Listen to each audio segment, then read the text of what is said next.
सुंदरपुर गांव में मीठे नाम का पुलिस ऑफिसर रहता था। वो हर टाइम लोगों को तंग करता रहता था। लोगों से रिश्वत लेना उसकी आदत बन गई थी। एक दिन मीठा अपने सिपाही के साथ राशन वाली दुकान पर आता है। अरे ओ, मीठे पुलिस ऑफिसर के होते हुए अपने मसालों में मिलावट करता है। गांव के बहुत से लोगों ने तेरी शिकायत की है। हाँ साहब, कल भी एक आदमी इसकी शिकायत लेकर आया था।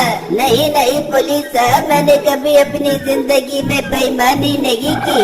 मैं हलाल रोजी कमाता हूँ। आप खुद ही चेक करें, मेरी किसी चीज में मिलावट नहीं है। चुप, एकदम चुप। मेरे आगे बहस करता है। तेरा क्या मतलब है मैं झूठ बोल रहा हूँ? अभी ले जाकर तुझे थाने में बंद करूँगा तो तेरी अकल ठिकाने आ जाएगी। साहब मुझे थाने मत लेकर जाए, आप जो कहेंगे मैं वही करूँगा। साहब एक काम करे, इसे थाने मत लेकर जाए। ओए दुकानदार एक काम कर, साहब के घर के लिए 1 महीने का राशन पैक कर दे। अच्छा अच्छा साहब, मैं भी देता हूँ। फिर वो उससे सामान लेकर वहाँ से चले जाते हैं और थाने आ जाते हैं। मीठे साहब, मुझे तो डर लग रहा था कहीं गाँव वाले हमारी शिकायत बड़े ऑफिसर को न कर दे। अरे डरपोक इंसान, गाँव वालों के अंदर इतनी जुर्रत नहीं कि वो हमारी शिकायत करे। उनको पता है मैं बहुत सख्त पुलिस वाला हूँ। मीठे साहब के तो आप बिल्कुल ठीक रहे हैं। मुझे भी लोगों से पैसे वसूल करने का तरीका सिखाए। अभी तो नया नया पुलिस में भर्ती हुआ है, मेरे साथ रहेगा तो सब सीख जाएगा। चल एक काम कर, किसी होटल पर चलते हैं, बहुत भूख लग रही है। उसी गांव में एक बुजुर्ग अपने बेटे के साथ समोसे पकोड़ों की दुकान चलाता था। मीठा और सिपाही उसकी दुकान पर आते हैं। ओ बुजुर्गो, एक काम करो, हमारे लिए 2 प्लेट समोसों की लगा दो। जी जी साहब, आप लोग बैठे, मैं अभी भिजवाता हूँ। मीठे साहब, मैं तो कहता हूँ आप समोसे पैक करवाए, थाने में सुकून से बैठ कर खाएंगे। हाँ कह दो तो बिल्कुल ठीक रहा है। चलो बुजुर्गो फिर पैक ही कर दो। हाँ साहब क्यों नहीं, मैं अभी पैक कर देता हूँ। साहब आपके समोसों के 80 रुपए हो गए हैं। क्या बोला, पैसे चाहिए? पैसे तो मैं तुझे भी थाने ले जाकर देता हूँ। साहब इसे माफ कर दे, इसे नहीं पता कि आप कितने बड़े ऑफिसर हैं। समझा दे इसे, अगर दोबारा ऐसा हुआ तो तुम दोनों की खैर नहीं। हाँ साहब मैं समझा दूंगा। चल बेटा साहब से माफी मांग। साहब मुझे माफ कर दे, मुझसे गलती हो गई है। ठीक है, आइंदा से ध्यान रखना। फिर वो वहाँ से चले जाते हैं और रास्ते में उन्हें एक फल की रेड़ी नजर आती है। मीठे साहब आज तो सेब और केले खाने का बहुत दिल कर रहा है। चल मेरे साथ, तुझे पुलिस की वर्दी का कमाल दिखाता हूँ। फिर वो फल वाली रेड़ी पर आ जाते हैं। ओए बुड्ढे, तू क्या यहाँ फल की रेड़ी लगा कर खड़ा है? तुझे पता भी है ये कानून के एकदम खिलाफ है। बेटा मैं बहुत गरीब इंसान हूँ, यहाँ रेड़ी लगा कर 4 पैसे कमा लेता हूँ। मेहरबानी करो साहब, मुझे यहाँ रेड़ी लगा दे दो।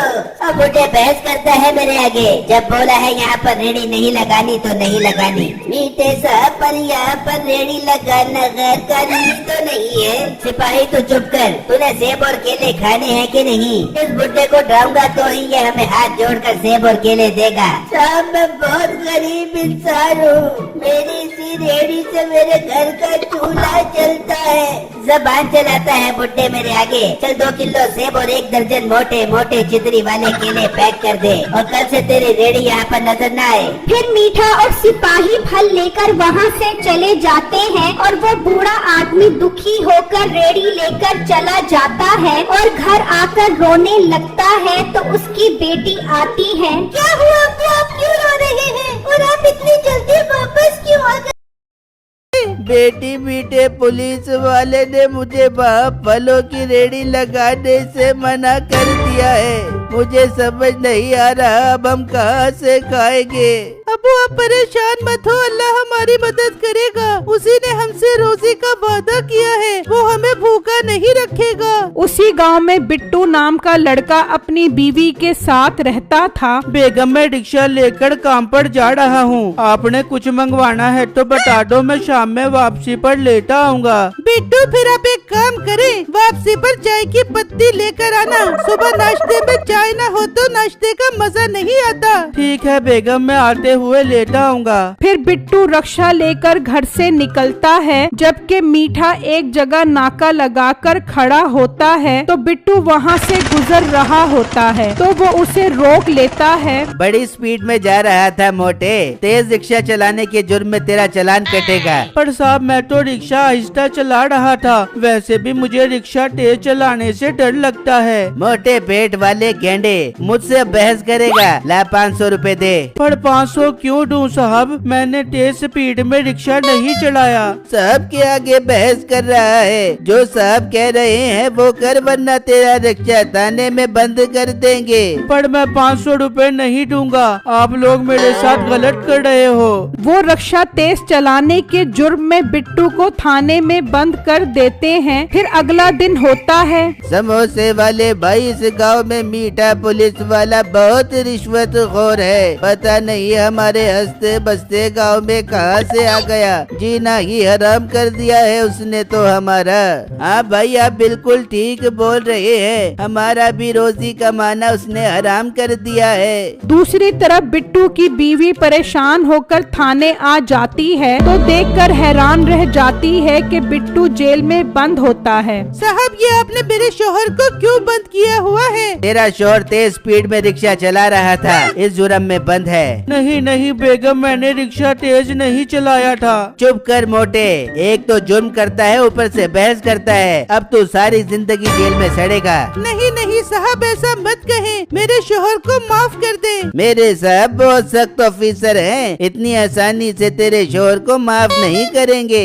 साहब आपको क्या चाहिए मैं आपको ला कर दूंगी, पर मेरे शोहर को छोड़ दे। तेरे शोहर का जुर्म बहुत बड़ा है, इसकी सिर्फ एक ही शर्त पर माफी होगी। वो कैसी शर्त साहब मुझे बताएं। बीबी पूरे 2 लाख रुपए का इंतजाम कर और अपने शोहर को यहाँ से ले जा। ठीक है साहब मैं कुछ करती हूँ। फिर उसकी बीवी वहाँ से निकलती है और सुनारे के पास बेच देती है और पैसे लेकर थाने आ जाती है। ये हुई ना बात, सिपाही एक काम कर, इसके शोहर को छोड़ दे। ठीक है साहब मैं भी छोड़ देता हूँ। फिर बिट्टू और उसकी बीवी थाने से चले जाते हैं और घर आ जाते हैं। बेगम ये हमारे साथ बहुत बुरा किया है मीठे पुलिस वाले ने। हाँ बिट्टू बहुत बुरा किया है उसने, देखना उसे एक दिन इसकी सजा जरूर मिलेगी। वहाँ दूसरी तरफ मीठा खुशी खुशी घर आता है। वाह मीठे आज तो बहुत खुश लग रहा है तू। बेगम बात ही खुशी वाली है, आज बहुत मोटी दिहाड़ी लगी है, ये देख। मिठे मेरे जोड़ के टोटे, चल फिर मुझे शॉपिंग करवा क्या। ठीक है बेगम चल, तू भी क्या याद करेगी। फिर वो दोनों घर से निकलते हैं और जा रहे होते हैं तो एक ट्रक वाला नशे में ट्रक चला रहा होता है।